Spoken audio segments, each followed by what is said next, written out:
এই মুহূর্তে কিন্তু পুলিশের সাথে এক ধরনের ধস্তাধস্তি কিন্তু তৈরি হচ্ছে এই মুহূর্তে হোটেল ইন্টারকন্টিনেন্টালের সামনে আমরা সেটি কিন্তু লক্ষ্য করছি যে আসলে এই লাঠি চার্জ করার কিন্তু চেষ্টা করা হচ্ছে এই পুলিশের পক্ষ থেকে। তারপরেও কিন্তু আমরা দেখছি এই মুহূর্তে কিন্তু এই জল কামান দিয়ে কিন্তু পানি নিক্ষেপ করা হচ্ছে এই বুয়েট শিক্ষার্থীদের উপর, এমনটি কিন্তু আমরা আপনাদেরকে দেখানোর চেষ্টা করছি। পরিস্থিতি নিয়ন্ত্রণে কিন্তু পুলিশ সর্বোচ্চ চেষ্টা করে যাচ্ছে, এমনটি কিন্তু আমরা দেখছি যে হোটেল ইন্টারকন্টিনেন্টালের সামনে যে সকল বুয়েট শিক্ষার্থীরা অবস্থান নিচ্ছিলেন তাদেরকে কিন্তু আসলে সরিয়ে দেওয়ার জন্যই কিন্তু এই মুহূর্তে আমরা দেখছি যে জল কামানের মাধ্যমে কিন্তু পানি দেওয়া হচ্ছে শিক্ষার্থীদের উপর, এবং আমরা দেখছি যে শিক্ষার্থীদেরকে কিন্তু সরিয়ে দেওয়ার চেষ্টা করছেন। এই মুহূর্তে আমরা দেখছি যে আসলে একটি সাউন্ড গ্রেনেড এবং টিয়ার শেল নিক্ষেপ করা হয়েছে শিক্ষার্থীদেরকে লক্ষ্য করে। পরিস্থিতি কোনোভাবেই কিন্তু আসলে থামানো যাচ্ছে না, যতই সময় হচ্ছে ততই কিন্তু থমথমে অবস্থা বিরাজমান রয়েছে।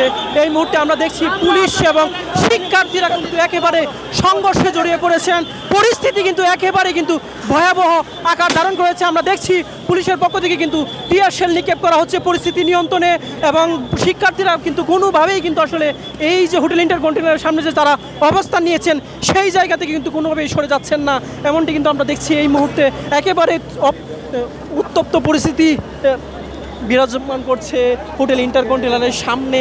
একেবারে কিন্তু যে বুয়েট শিক্ষার্থীদেরকে কিন্তু হটিয়ে দেওয়ার জন্য সকল প্রচেষ্টা করছেন প্রশাসনের পক্ষ থেকে, কিন্তু আমরা দেখছি দফায় দফায় কিন্তু তারা জড়ো হচ্ছেন, এবং তারা কিন্তু এই যে যমুনা অভিমুখী তাদের যে মার্চ টু যমুনা কর্মসূচি সেটি কিন্তু বাস্তবায়নের লক্ষ্যে কিন্তু তারা কাজ করে যাচ্ছেন। আমরা দেখছি যে পুলিশের পক্ষ থেকে কিন্তু দফায় দফায় কিন্তু জল কামানের পাশাপাশি কিন্তু আমরা দেখছি টিয়ার শেল নিক্ষেপ করা হচ্ছে, কিন্তু একটু পরপরই কিন্তু আমরা দেখছি যে এই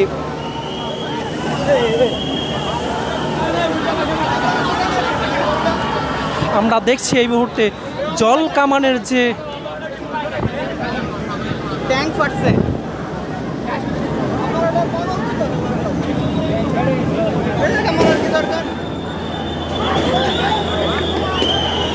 এই মুহূর্তে আমরা দেখছি যে আসলে ভয়াবহ আকার ধারণ করেছে। পুলিশ কোনোভাবেই কিন্তু আসলে বুয়েটে যে শিক্ষার্থী রয়েছে তাদেরকে কোনোভাবেই কিন্তু সামলাতে পারছেন না।